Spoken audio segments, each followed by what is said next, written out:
Tunasubiri kuongelewa na wazee, watupangie mipango, watuwekee vipaumbele na waombe hela kwa ajili yetu. Nawaambia mtacheza mziki wa wazee mpaka jua litazama.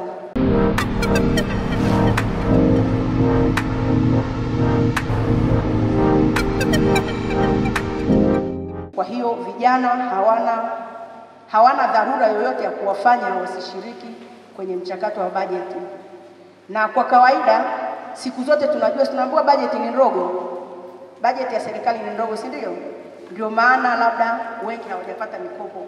Ndio maana hatukupata hiki kwa sababu shule haijajengwa, zahanati, vituo vya afya kwa sababu bajeti ni ndogo.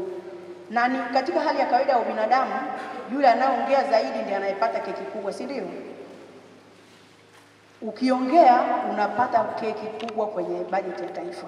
Ukinyamaza kimya, spika wetu alisema ukaona wewe ni mstaarabu sana, ustaarabu utakuponza. Kwa hiyo unapozidi kupaza sauti kwa sababu rasilimali ni chache, wewe unayeongea utafikiriwa zaidi. Na mara nyingine kaka Kavisha atanisaidia, mara nyingine kuna tendency ya kusema wale wanaoongea sana tuwape ili wasipige kelele na wale ambao wanafikiri ni wastaarabu wakashtuka, si kweli? Kwa hiyo sisi vijana tusipojisemea, tusiposema masuala yetu, tusiposema changamoto zetu, ni wale wenzetu wanaojisemea zaidi, mara zote watakuwa wanapata keki kubwa zaidi. Na tumeona mara nyingi tunasikia vikao vya wafanyabiashara na rais, si ndio? Wafanyabiashara wana vikao na waziri mkuu, masuala ya uwekezaji. Kwa hiyo masuala hayo yatafikiriwa na yatawekwa kwenye mipango, yatawekwa kwenye bajeti, yatakuwa ni vipaumbele vya serikali, kwa sababu usipowaweka watakuita tena, watarudi tena. Na wanapozidi kurudi, hata sisi ambao tulilala tunasema, mbona wenzetu wanauliza sana? Kumbe na sisi hatujafikiriwa tutaanza kuongea. Kwa hiyo tukiwazima haraka hawa, utatusaidia tupumue, tuangalie mwakani tutafanya nini kwa lile kundi ambalo ni wastaarabu. Na unapozidi kuwa mstaarabu ndio unazidi kusahulika. Kwa hiyo ni wazi, ni dhahiri kwamba wewe kama kijana unatakiwa kwa asilimia kubwa ushiriki kwenye bajeti. Tukiangalia hali halisi ilivyo sasa hivi, wanaoshiriki zaidi kwenye bajeti ni watu wazima. Yaani kawaida makamu ya watu wazima ndio wanaoshiriki kwenye mchakato wote wa bajeti.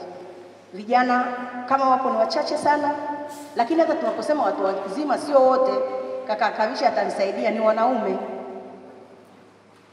Tukianza kwenye viongozi wa kuchaguliwa, tumeambiwa mchakato unaanzia ngazi ya mitaa na vijiji.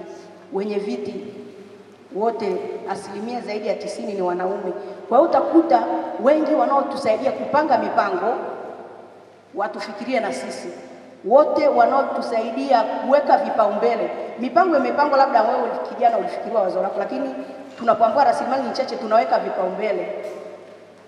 Wanaweka vipaumbele ni lile kundi la watu wazima, wanaume, na wao ndio wanaenda kutuwekea bajeti. Wanasema wana cost vile vipaumbele, wanaweka fedha kwa ajili ya vile vipaumbele. Kwa hiyo tunapoangalia ukianzia ngazi ya chini kabisa kwenye vijiji, tukitoka vijijini au mitaa, ukienda kwa viongozi wa kata, wengi ni wanaume, watu wa makamo, watu wazima.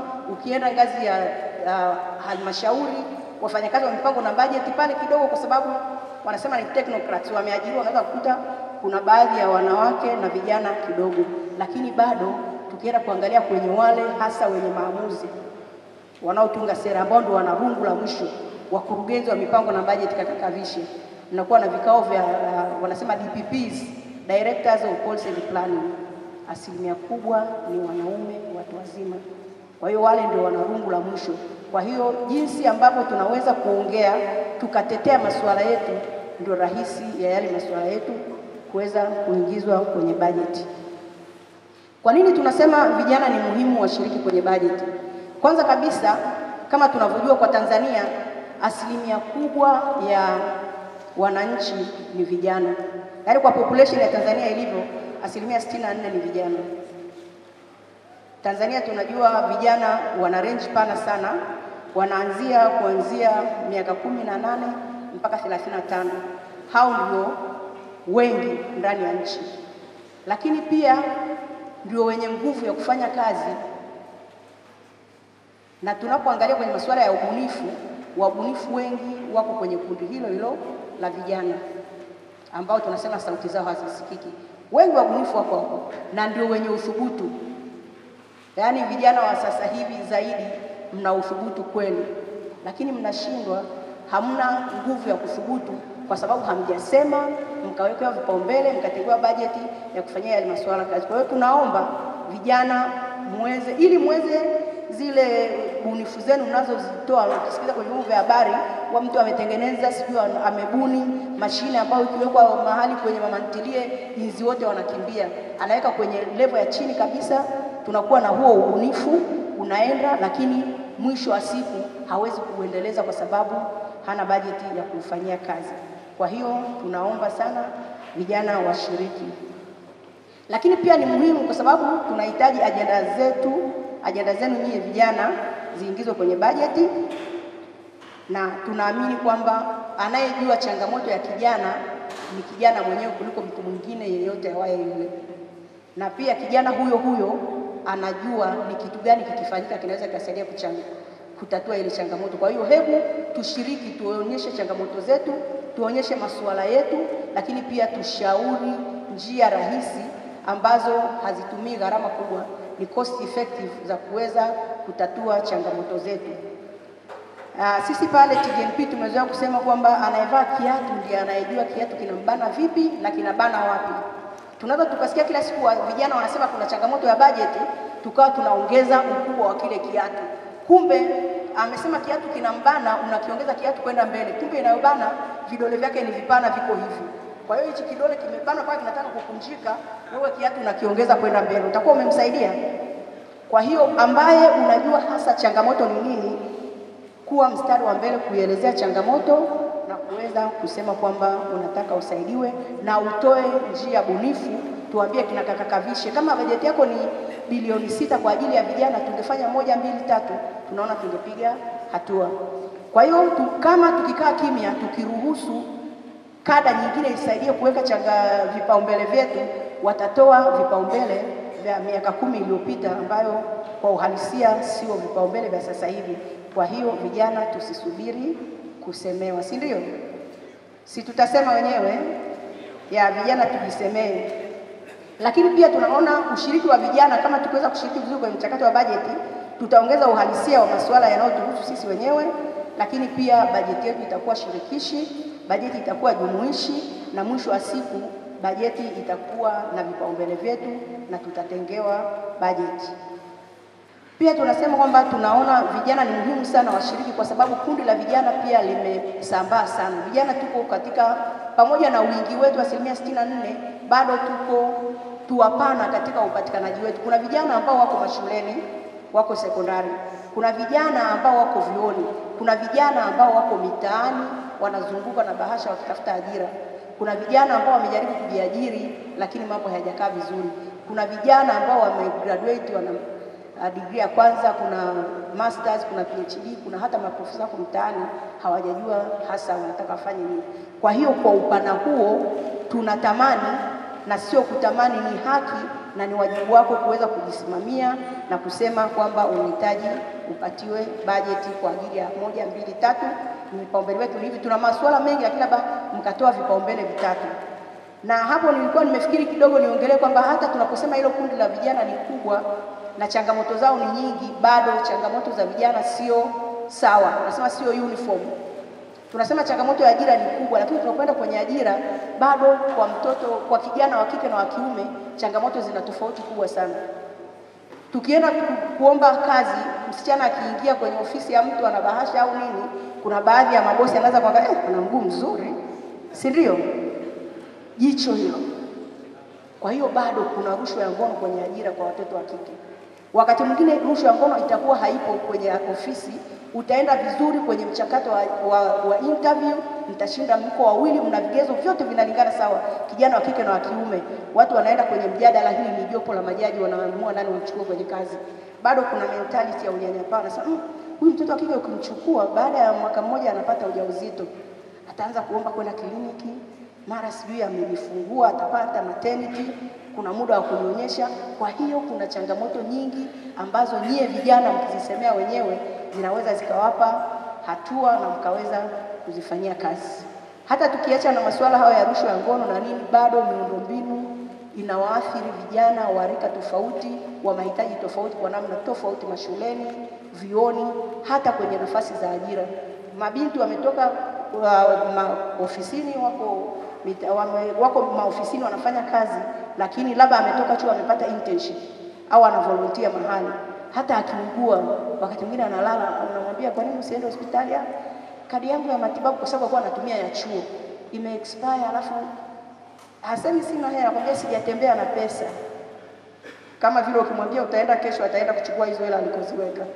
Changamoto ni nyingi, vijana naomba tusimame, tujisemee ili serikali ione ni kwa jinsi gani itaweza kutusaidia.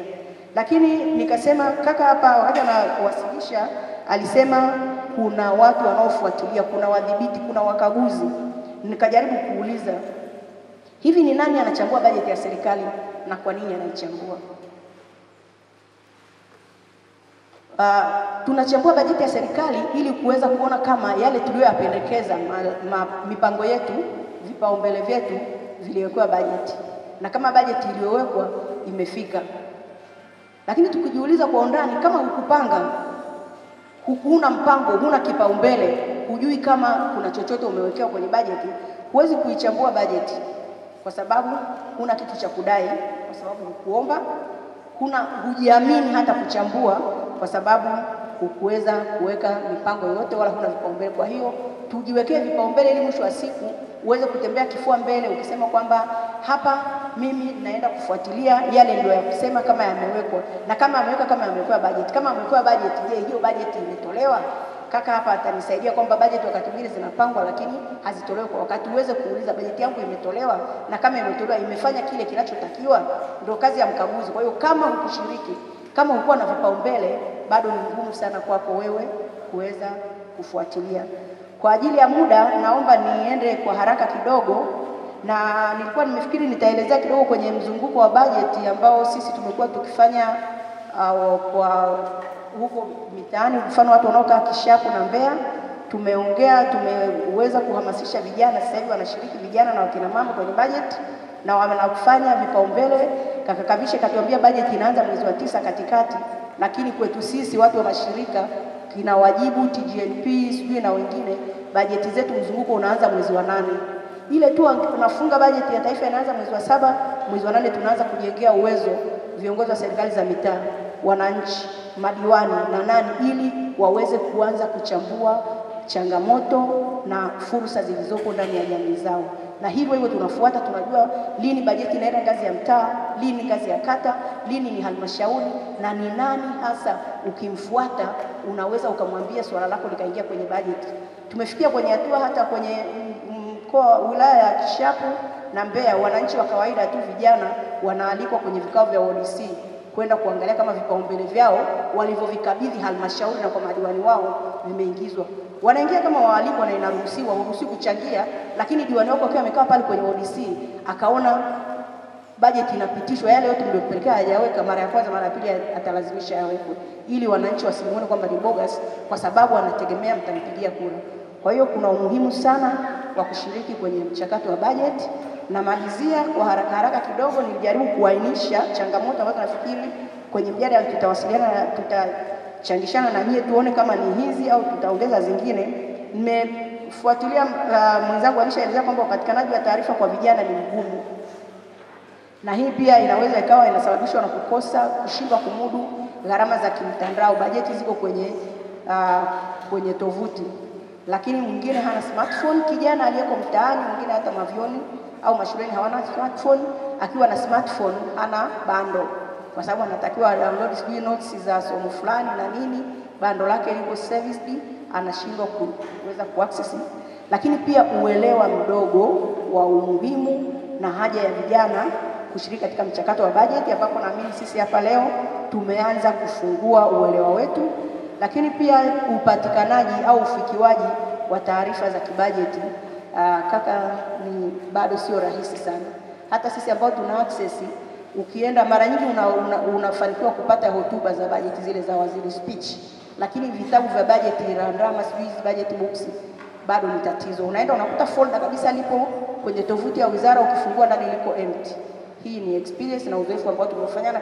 Unaweza kupita hata miaka mitatu na folder hayana kitu, yapo lakini hayana document ndani. Kwa hiyo bado naona hilo ni changamoto, lakini pia ninafikiri kaka ameelezea dhana potofu na mtazamo hasi wa vijana kwamba masuala ya kushiriki kwenye vikao vya budget, vikao vya mitaa, vikao vya kata ni ya wazee.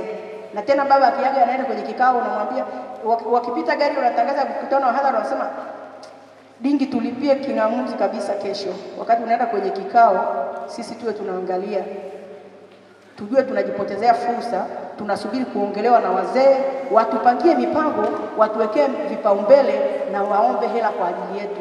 Nawaambia mtacheza mziki wa wazee mpaka jua litazama.